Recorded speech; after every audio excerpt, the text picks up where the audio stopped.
No campeonato, não há surpresas e o Sporting continua em primeiro lugar. Mas hoje, o Passa a Bola tem uma grande novidade. É a primeira vez que um outro convidado se junta a nós para dividir o comentário com o Fernando e falar da atualidade esportiva. Não percam mais um Passa a Bola.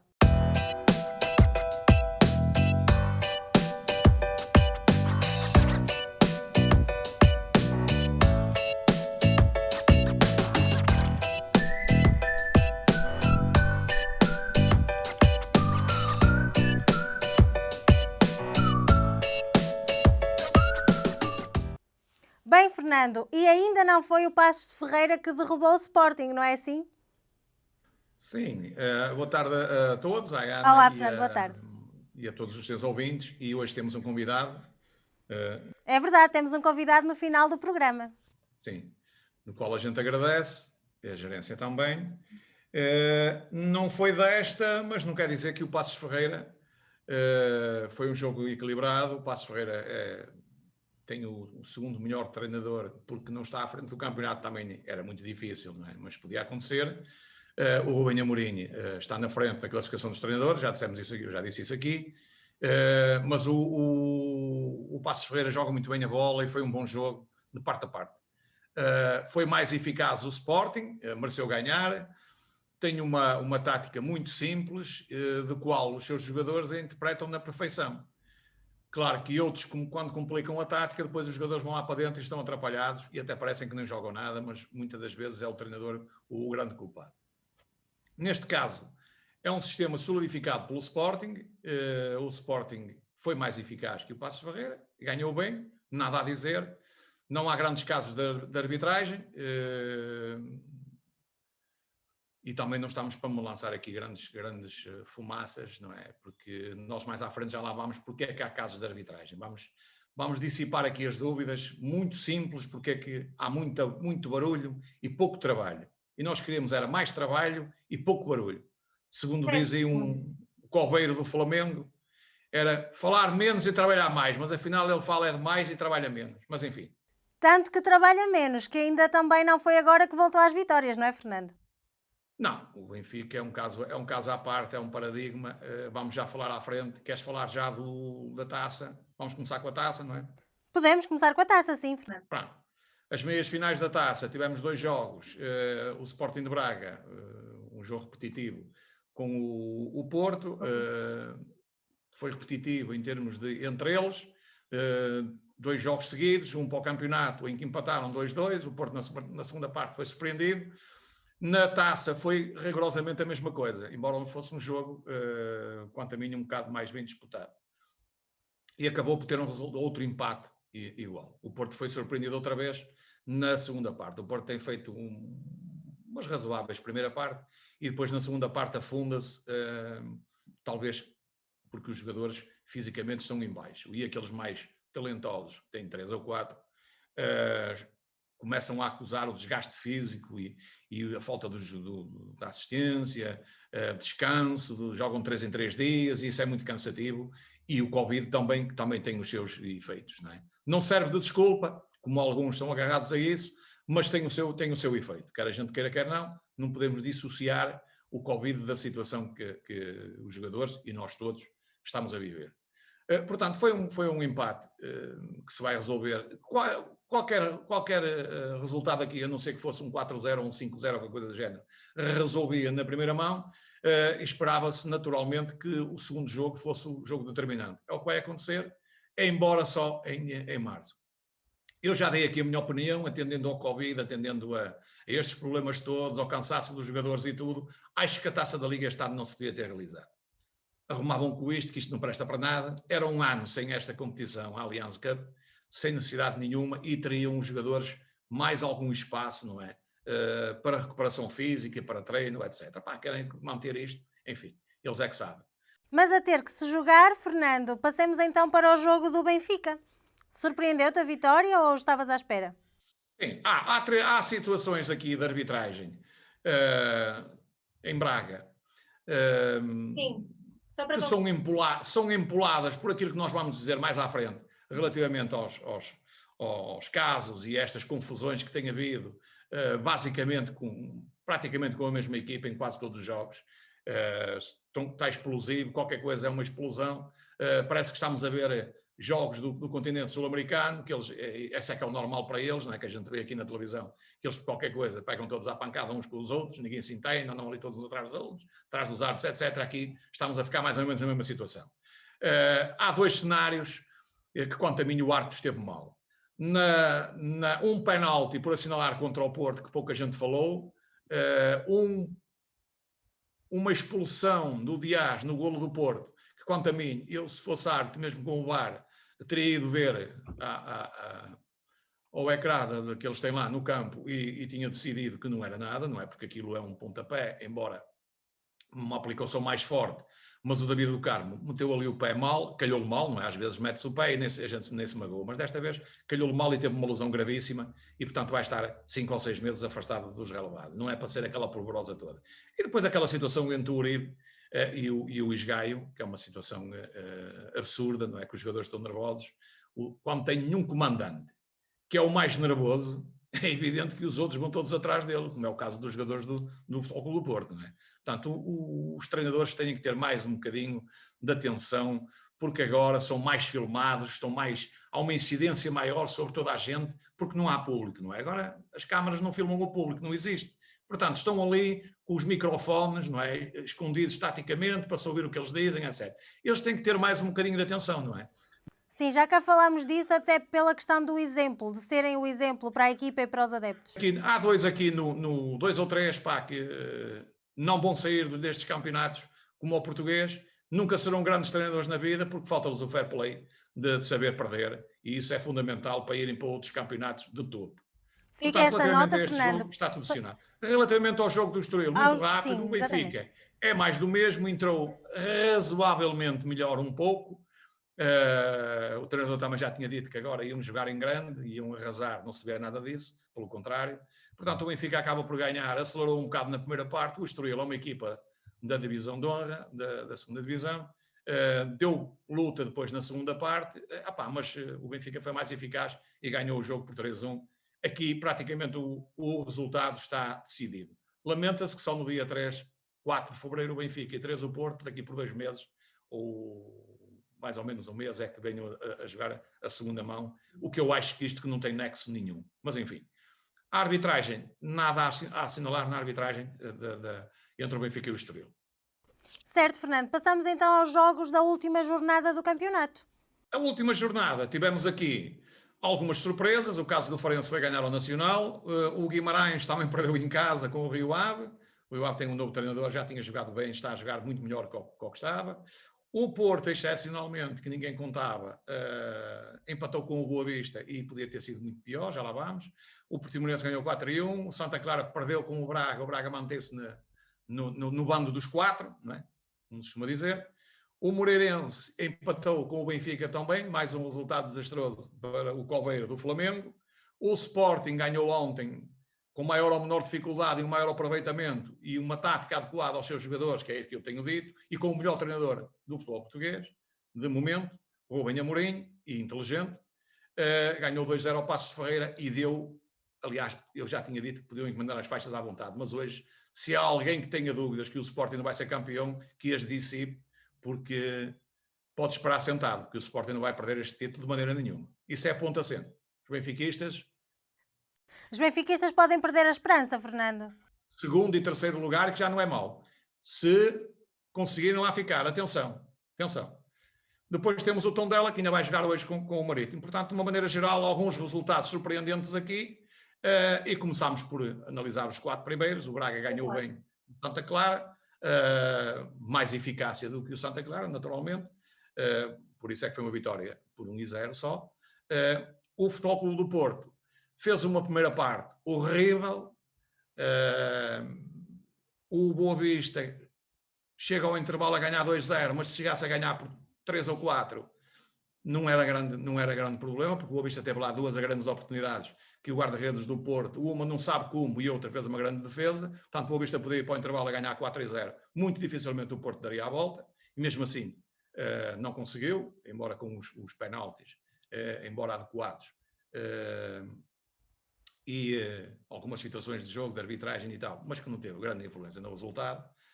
Aliás, se não houvesse o VAR é bom para umas coisas, é mau para outras, e o Porto teria ganho o jogo, porque o árbitro validou o golo do Porto e foi avisado pelo VAR que o terceiro golo do Porto, o 3-2, tinha ido à mão do Evanilson. Portanto, lá está uma das vantagens do VAR aqui. É pena que não utilizem isto com as devidas cautelas, não é? E não sejam formados indivíduos e ponham o coração do lado e sejam imparciais, que é aquilo que a gente quer. Pronto. Relativamente depois ao Benfica com o Moreirense, é mais do mesmo. Eu continuo a dizer que os jogadores do Benfica, o Benfica em termos de plantel, comparado com o Porto, o Sporting, é a minha opinião, e vou frisá-lo outra vez aqui, comparado com o Porto, o Benfica, o Braga, o Sporting, não tem pior equipa, pelo contrário. Há aqui algumas coisas que é preciso perguntar à estrutura, nomeadamente ao seu presidente, que parece que anda fugido ou qualquer coisa do género. Aliás, o campeonato do presidente era ganhar as eleições, portanto o Benfica já ganhou as eleições. Este ano o Benfica vai-se fazer uma taça, que é a taça das eleições, que era o que o presidente queria, que era para não ser metido aí num sítio que eu não vou dizer agora, mas que vai haver uma grande surpresa. Não vai demorar muito, a coisa está a ser preparada e, portanto, vamos aguardar os próximos capítulos. Eu algumas coisas não posso dizer, como é normal. Mas assim ficamos curiosos, Fernando. E, portanto, aquilo foi uma desgraça, contrariamente ao seu treinador, que até teve a infelicidade. Eu não sei que canal é que ele está a sintonizar ou onde é que ele está a ver os jogos do Benfica, porque ele diz que o Benfica jogou bem. A primeira parte do Benfica foi razoável. Fernando. Não tinhas dito que ele jogava na PlayStation, continuará? Opa, ele mal sabe ler e escrever que fará trabalhar com a PlayStation. Era uma desgraça, não é? Ele nem entrar no computador sabe, infelizmente. Mas, enfim, passemos à frente, porque falar desse indivíduo é dar-lhe valor e é coisa que eu não lhe dou. Dou-lhe o valor dele, para mim, é zero. Já o tinha dito e agora toda a gente me dá razão. Mas isto é como o Euromilhões. É preciso acertar antes das bolas, porque depois das bolas sair toda a gente sabe. Antes das bolas é que é preciso dizer as coisas. E eu já dizia isto antes do início do campeonato aqui no programa. Que este senhor vinha para cá para afundar o Benfica. O Benfica, neste momento, é o Titanic. Quando fizeram o Titanic, o indivíduo que o fez disse que o Titanic dificilmente ia ao fundo. Mas foi. Na primeira viagem. A história que o Titanic afundou-se. O Benfica está a caminho disso. Mas está mesmo. As pessoas tenham noção disso. Os benfiquistas, nomeadamente. O Benfica está a caminho de um afundanço de tal maneira tremendo, pá. E aproveitando essa tua deixa, Fernando, esta semana é semana de competições europeias, o que é que tu achas que vai acontecer? Deixa-me só dizer uma coisa, relativamente ao treinador, que ele vê um jogo completamente diferente do que eu vi. Na primeira parte, o Benfica fez umas corridas razoáveis e trocou ali a bola, fez o golo e depois não fez mais nada. E na segunda parte, se o Porto fez uma primeira parte horrível, o Benfica fez uma segunda parte que eu vou-vos contar. Eu adormeci 3 vezes. 3 vezes passei pelas brasas, em 4 ou 5 minutos, ou 10, ou qualquer coisa do género. Portanto, vocês estão a ver a noção do futebol que o Benfica pratica. A grande culpa do Benfica é o treinador. O grande cancro do Benfica está no treinador e na estrutura acima do treinador. São os grandes responsáveis. Bem, vamos passar à frente para as competições europeias. Sim, o que é que tu achas que vai acontecer, Fernando? Espero um grande banho do Benfica. Vai levar um grande banho, porque vai agarrar uma equipa que está a ficar em forma agora, chamada Arsenal, ainda por cima em campo neutro, embora agora os campos são todos neutros, porque não tem público. Por isso é que os resultados agora são mais equilibrados. Temos resultados surpreendentes, não é? Temos resultados surpreendentes, porque praticamente as equipas acham que estão a jogar em casa, porque não têm um público, como é evidente, não é? Na retaguarda. Acredito que o Benfica ou faz 2 grandes exibições ou leva 2 banhos, mas acredito que o Benfica está fora dessa eliminatória de certeza absoluta. Relativamente ao Braga, é uma equipa muito difícil. A Roma está em 3º lugar no campeonato italiano. Tem um bom treinador, tomaram-o no meu clube. E acredito que o Braga vai ter dificuldade também. Portanto, o Braga e o Benfica vão ter grandes dificuldades a passar à próxima eliminatória. O Porto vai fazer aquilo que costuma fazer, bater-se contra a Juventus. Isso eles vão correr. E se eles correm e esforçam... Vão suar a camisola. Mas depois falta aquela qualidade que a Juventus tem, não é? Acredito também que provavelmente vamos ficar sem nenhum participante para a próxima prova, quer da Champions League, quer da Liga Europa. Mas, às vezes, há surpresas, mas não acredito muito desta vez. É uma diferença muito grande entre o nosso campeonato e os outros campeonatos europeus, para já. Há uma grande discrepância, é isso. Certo. Vamos agora então juntar o nosso convidado de hoje a esta conversa. Olá Marco, boa tarde. E posso adiantar já que hoje temos um sportinguista connosco, Fernando. Sim. Perguntar ao Marco se, como o Fernando disse, que a semana passada, se o Sporting ganhasse ao Passos Ferreira, podia começar a preparar a festa. Vocês já começaram a preparar a festa? Eu penso que ainda é muito cedo, porque se virmos a nível de jogos que faltam para terminar o campeonato, ainda faltam 45 pontos. As equipas que estão a lutar pelo título ainda vão jogar umas contra as outras e o Sporting, como tem uma equipa muito jovem, acredito que até ao final do campeonato ainda vá perder alguns pontos. Por isso, estamos no bom caminho para o campeonato, mas no futebol existem coisas que muitas das vezes nos ultrapassam e, como já vimos em campeonatos anteriores, já vimos um campeão a recuperar de 7 pontos e que 10 pontos para o segundo de vantagem não é assim tão distante como já aconteceu anteriormente. 10 para já, desculpa lá Marco, 10 para já porque ainda não jogou com o Benfica, não é?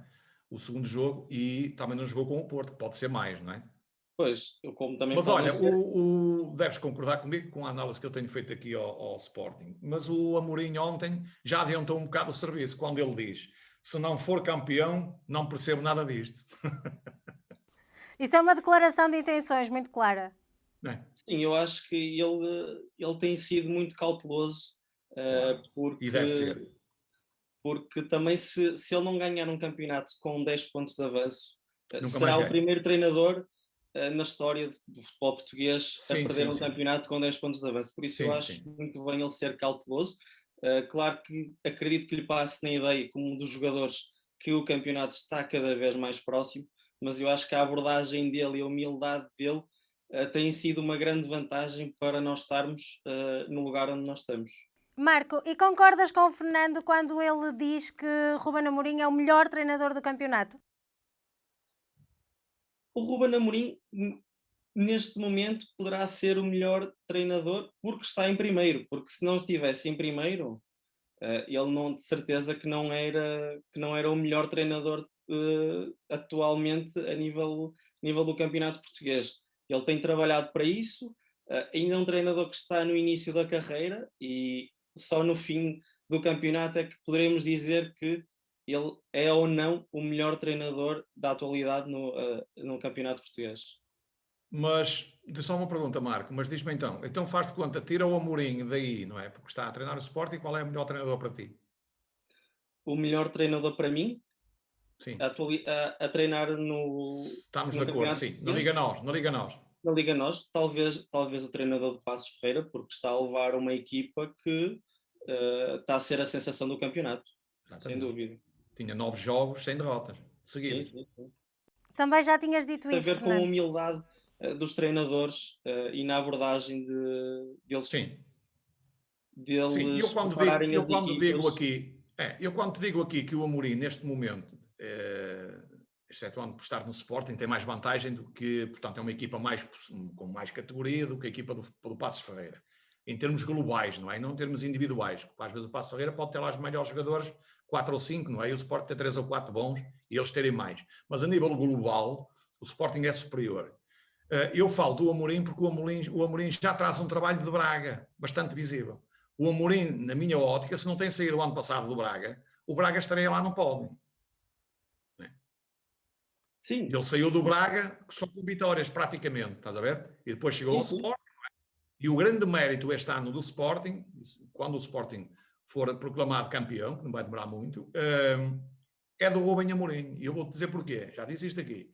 Porque o Ruben, quem lá estava antes, que era o Hugo Viana e o presidente Barandas, cometeram muitos erros o ano passado na aquisição de determinados jogadores. O diretor desportivo do Sporting é o mesmo, o Hugo Viana. E este ano, quem elaborou o plantel, quem fez as dispensas, quem andou a dizer que queria A, B ou C, foi o Ruben Amorim. Ele é o grande responsável, claro, com a ajuda também do Barandas e do que é o presidente e que tem que chegar à frente, não é?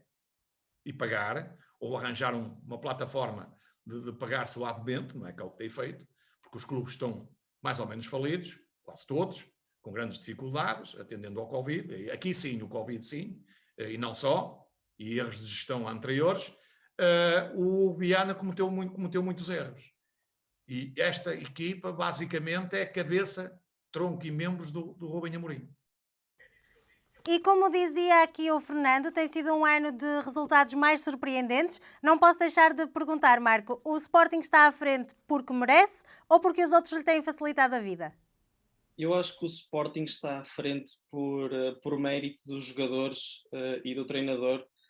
Claro que o Sporting tem um calendário muito mais folgado do que os rivais diretos, mas se nós virmos anteriormente, já houve anos em que o Sporting também só lutava pela uma frente e não conseguia praticar um futebol tão bonito como pratica este ano. Claro que os orçamentos salariais e de plantel dos rivais são completamente superiores aos de Sporting, e acho que cabe aos próprios clubes gerirem da melhor forma na aquisição de jogadores. Claro que o Sporting teve um papel mais importante e teve, de uma certa forma, uma melhor visão para fazer certas contratações, e que tem muito mais soluções no banco para ter qualquer jogador a atuar de início, enquanto o Porto e o Benfica não fizeram as contratações mais acertadas, e daí terem algumas dificuldades em jogos mais críticos, não terem outras soluções e terem que jogar sempre com os mesmos jogadores, como temos visto até agora. Concordas, Fernando? A necessidade aguça o engenho, foi isso? Não, quer dizer, eu concordo plenamente o que o Marco disse, só que há uma exceção aqui, que é o caso do Benfica. O Benfica fez umas aquisições bastante boas para o seu presidente em termos das comissões, não é? Porque comprar um jogador por 100 mil euros, a comissão é baixa, não é? Comprar um jogador de 20 milhões, 18 milhões, 17, 24, 25, 20, etc., porque é preciso explicar, e isto vem tudo à tona, não há de demorar muito tempo, o Benfica vai ter que se explicar, ou alguém vai ter que explicar, como é que jogadores de 20 milhões, né, e o Benfica tem vários, são todos suplentes. E os que jogam porque o treinador os trouxe. Porque se eu fosse treinador do Benfica, eles nem jogavam. Estavam no banco porque eles são muito piores que os que lá estão. Um dia destes perguntámos qual seria o teu 11 ideal, Fernando. Entre o Rubem Amorim, e o Rubem Amorim já explicou isso. Quando aqui atrasado lhe deram uma esticada, e ele, para pôr os pontos nos is, disse, e muito bem. Nós, quando foi agora esta ida do Paulinho do Braga para lá, não é que andaram aí, compra por 16 milhões, é caro, é barato, etc. Não. Um jogador, às vezes, até mais barato, fica mais caro do que um jogador que custa 20 milhões. Depende do rendimento que esse jogador for dar para o clube. E o Amorim disse uma frase muito importante. Nós compramos aqui as aquisições todas este ano pelo valor de um dos rivais que comprou um jogador. E assim está tudo dito, não é, Fernando? Temos de avançar, o nosso tempo está a passar. Queríamos ouvir, Marco, as tuas perspectivas para os próximos jogos, para a próxima jornada do campeonato. O que é que tu achas que vai acontecer?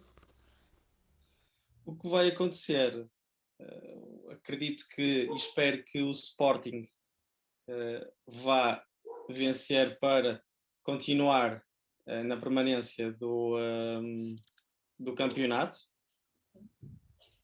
O Benfica, pronto, é um caso um bocado complicado, porque temos visto Jorge Jesus a mudar constantemente uma equipa, apesar de ser um jogo relativamente fácil com o Farense, mas é algo incerto, e acredito que o Benfica, mesmo estando na situação em que está, vai empatar.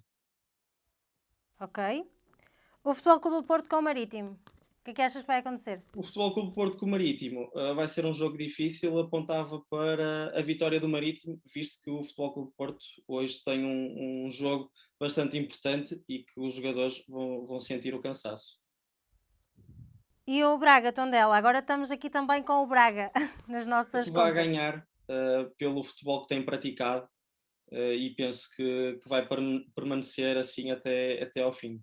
Fernando, concordas com estes resultados? Sim, claro, claramente. E ainda acrescento o seguinte, é que quando eu digo aqui que o Sporting é campeão, as pessoas dizem assim, bem, mas o Sporting ainda pode perder pontos. Pode sim, senhor, e vai perder. Mas o problema é que os outros não vão ganhar os jogos todos. Essa é que é a grande diferença. Ora, entre a decalagem que está neste momento, 10, 13 pontos, e 11 para o Braga, é uma diferença muito grande, porque o Sporting perdendo pontos, os outros também perdem, e a diferença pouco vai. Aliás, já há um estudo em que até dá o Benfica em quarto lugar. Sporting campeão, o Braga em segundo lugar, o Porto em terceiro e o Benfica em quarto. Atenção, é um estudo feito lá pelos franceses, que saiu hoje até no Jornal da Bola. Eu até achei engraçado, mas eles podem não falhar por muito pouco, não é? Pronto. Prognósticos só no fim do jogo e estaremos cá no final do campeonato para ver se tinham razão. Entretanto, passamos às nossas apostas, Fernando. Antes das apostas, só aqui uma dica que nós tínhamos aqui, sim. que era estas discussões que tem havido e tal, mas muito rápido. Muito rápido, para terminarmos. Vou só explicar aqui às pessoas porque é que existe este problema destas touradas, destas coisas todas e tudo. Em primeiro lugar, existe o Covid.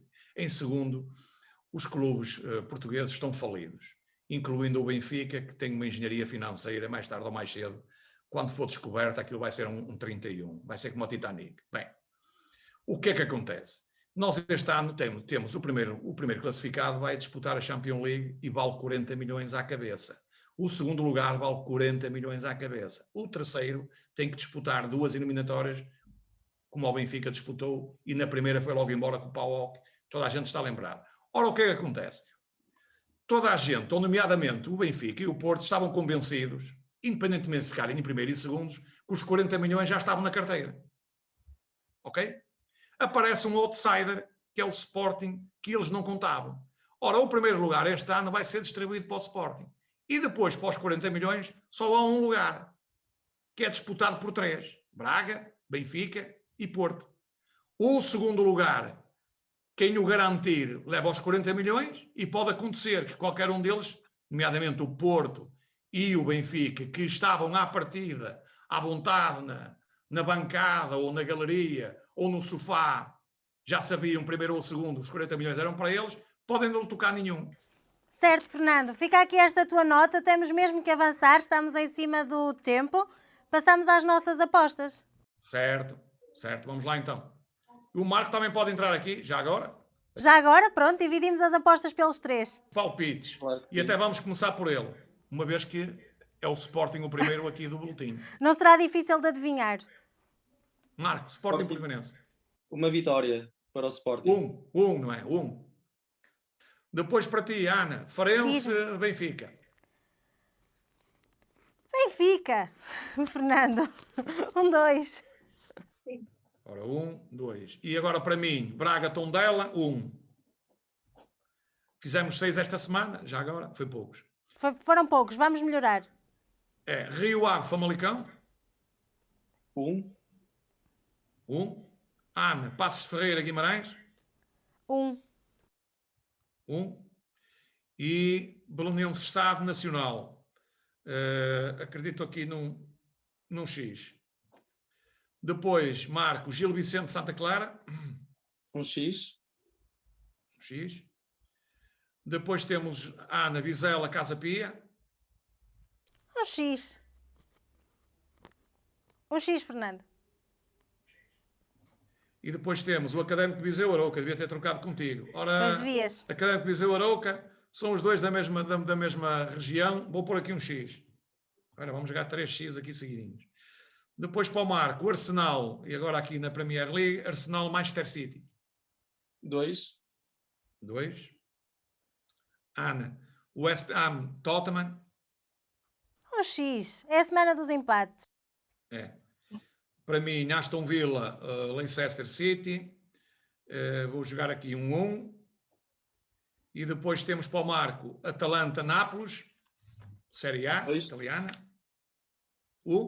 2. E para ti, Ana, para acabar, AC Milão, Inter de Milão. Jogam no mesmo campo e tudo.